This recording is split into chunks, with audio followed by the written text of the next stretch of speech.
Hello friends. कैसे हैं आप लोग? उम्मीद है फिट हैं, लाइफ एंजॉय कर रहे हैं। फ्रेंड्स, आज डिटेल से वीडियो शेयर करेंगे ज़ाफ़रान प्लांट्स के अबाउट। मतलब हमारा सैफ़रून केसर, ये बहुत ही एक्सपेंसिव हर्ब है। इसको आप जब भी ग्रो करते हैं, मौसम ठंडा होना चाहिए, स्पेशली सितंबर अक्टूबर में ग्रो किया जाता है। और इसको हमेशा बल्ब से ग्रो किया जाता है। आप इसको रूफ टॉप पे, गमलों में, टेरेस पे भी ग्रो कर सकते हैं, लेकिन मौसम ठंडा होना चाहिए। और जब आप इनको ग्रो कर लेते हैं, इनके ऊपर मैक्सिमम फ्लावरिंग हो जाती है।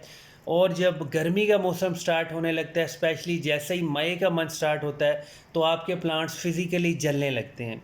तब अगर आपके पास ऐसी स्पेस हो कि आप गमलों को ठंडी जगह रख सकते हैं, मतलब बहुत ज़्यादा गर्मी हब्बत से आप इनको बचा सकते हैं, तो आप इनको गमलों में रहने दें।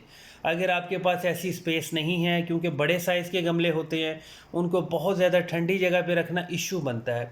इसलिए अगर आप चाहें तो इनको गमलों में से निकाल सकते हैं। अब हमारे पास ज़ाफ़रान के 6-7 गमले थे, बड़े साइज़ के गमले थे, और हमने साथ जोड़ जोड़ के बल्ब लगाए थे। बहुत अच्छी स्प्राउटिंग हुई थी, बहुत अच्छे रिजल्ट्स मिले थे। बहुत सारा हमें ज़ाफ़रान हमें अचीव हुआ था, हार्वेस्ट किया था। अब अगर आप फिज़िकली देखें तो कुछ बल्ब गर्मी से गल चुके हैं, और जो अभी प्लांट्स बाकी हैं उनको हम रिमूव कर लेते हैं। मतलब प्लांट्स को ऊपर से रिमूव कर देंगे, लेकिन जो नीचे बल्ब होता है उसको हम सेव कर लेंगे। और अगर आप इसको 2-3 साल तक रखना चाहे, रख सकते हैं। जहाँ पे आप एक बल्ब मिट्टी में लगाते हैं, वो दोबारा से स्प्राउट होता है, उसकी जर्मिनेशन होती है, उस बल्ब के साथ साथ छोटे छोटे बेबी बल्ब बनते हैं। एग्जैक्ट 2 साल के बाद वो बड़े साइज़ के बल्ब बन जाते हैं। मतलब उनका जो वेट होता है वो 20 ग्राम 25 ग्राम तक हो सकता है। लेकिन 1 2 3 साल तक इसको सेव करना बहुत ही इशू होता है।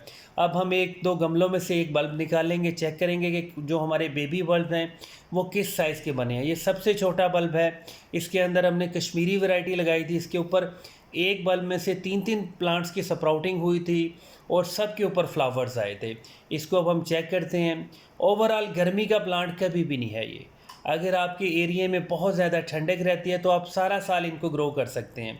लेकिन अगर आप पंजाब से बिलोंग करते हैं, अगर आपके एरिया का जो टेम्परेचर है वो मई जून जुलाई में इवन के 40 से ऊपर भी जा रहा है, तो आपके प्लांट्स कभी भी सर्वाइव नहीं होंगे। आप देखिए गमले की मिट्टी कितनी ज़्यादा सॉफ्ट है। इसमें हमने 50% फर्टिलाइज़र यूज़ किया था, और 50% बिल्कुल सादा सी मिट्टी थी, और हमने बल्ब को ग्रो कर लिया था। बहुत ही ठीक प्लांट होते हैं, और फिज़िकली ऐसे प्लांट्स होते हैं जैसे बिल्कुल घास फूस है। अगर आप क्लोज व्यू देखें तो जो हमने बल्ब लगाया था वो एज़ इट इज़ अभी तक है, लेकिन उसके साथ छोटे छोटे से बेबी बल्ब बन चुके हैं, जिसको आप ट्यूब्स कहते हैं। अगर हम इसको और वेट करवाते हैं, 1 2 साल तक का और वेट करवाते हैं, तो इसी गमले के अंदर बड़े बड़े बल्ब भी बन जाने थे। कोशिश किया करें ज़ाफ़रान को जब भी ग्रो करें, चौड़े चौड़े गमलों में ग्रो किया करें। मतलब मिट्टी का गमला हो, बड़े साइज़ का प्याला हो, जितना ज़्यादा चौड़ा होगा उतनी ज़्यादा गमले में स्पेस होगी, बल्ब को स्पेस मिलेगी, जल्दी से रूट्स डेवलप करेंगे। और जो मदर बल्ब होगा उसके साथ छोटे छोटे बेबी बल्ब बनेंगे, जिनका साइज़ भी इंक्रीज़ होगा। अब आप इसको सेव कर सकते हैं। एक बार अच्छे से वॉश करें इस बल्ब को, ऊपर जो घास फूस है उसको रिमूव कर दें। और बल्ब को जब एक बार वॉश करेंगे तो एंटी फंगल जो पाउडर है वो पानी में मिक्स कर लेना है। अच्छे से वॉश करके इन बल्ब को ठंडी जगह पे रख सकते हैं। जब दोबारा इनका सीज़न स्टार्ट होगा, मतलब सितंबर अक्टूबर में, यही बल्ब आप ग्रो कर सकते हैं। एक ये बहुत बड़ी मिसअंडरस्टैंडिंग है कि हमेशा बड़े साइज़ के बल्ब ग्रो करने हैं। बड़े साइज़ के बल्ब अच्छे होते हैं, लेकिन ये 100% कन्फर्म नहीं है कि उनके ऊपर भी फ्लावरिंग होगी नहीं होगी, क्योंकि ये कंफर्म कभी भी नहीं है। इसलिए आप मीडियम साइज़ के बल्ब लिया करें, और बहुत अच्छी क्वालिटी के ले लिया करें, वो बहुत अच्छे से स्प्राउट होते हैं। अब ये हमने डिस्कस किया था ज़ाफ़रान के अबाउट, जो हमारा ओरिजिनल ज़ाफ़रान है, और ओरिजिनल ज़ाफ़रान हमेशा बल्ब से ग्रो होता है।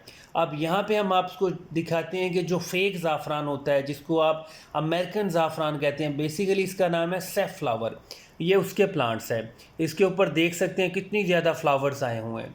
इन्हीं फ्लावर्स को आप ड्राई करके, सेव करके ओरिजिनल ज़ाफ़रान में मिक्स भी कर सकते हैं, और ये टोटली फ्रॉड होता है। इसलिए इसको फेक ज़ाफ़रान कहा जाता है। जो आपका ओरिजिनल ज़ाफ़रान होता है उसके उसके उसमें 2 नंबरी की जाती है। उसमें ये फेक ज़ाफ़रान के जो बिल्कुल ट्यूलिप्स हैं उनको मिक्स किया जाता है। और जो फेक ज़ाफ़रान होता है उसके हमेशा फ्लावर्स बनते हैं, और जब फ्लावर्स ड्राई हो जाते हैं, जब उनके सीड्स पार्ट को आप ब्रश करते हैं, उसमें से इस कलर के देखिए छोटे छोटे वाइट सीड्स होते हैं। अगर आपको कोई भी ऑनलाइन सेल करे कि मेरे पास ज़ाफ़रान के सीड्स हैं और इस तरह के आपको सीड्स दिखाए, तो ये ओरिजिनल ज़ाफ़रान नहीं होता।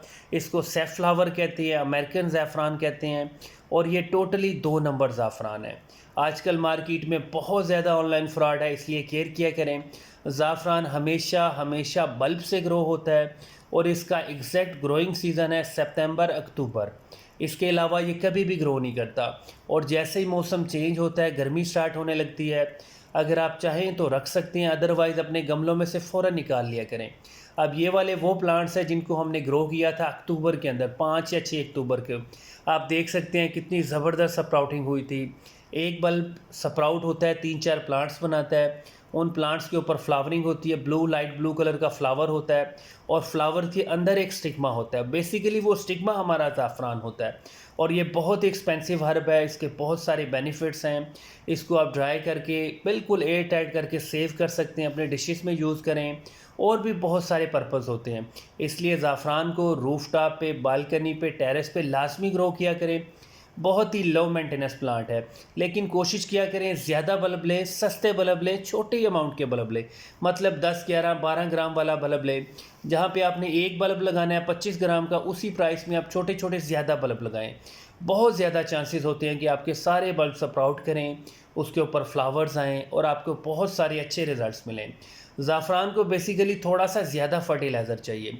मतलब जितनी अमाउंट में आपने मिट्टी यूज़ किया उतना ही फर्टिलाइज़र यूज़ करें, आपको बहुत अच्छे रिज़ल्ट्स मिलेंगे।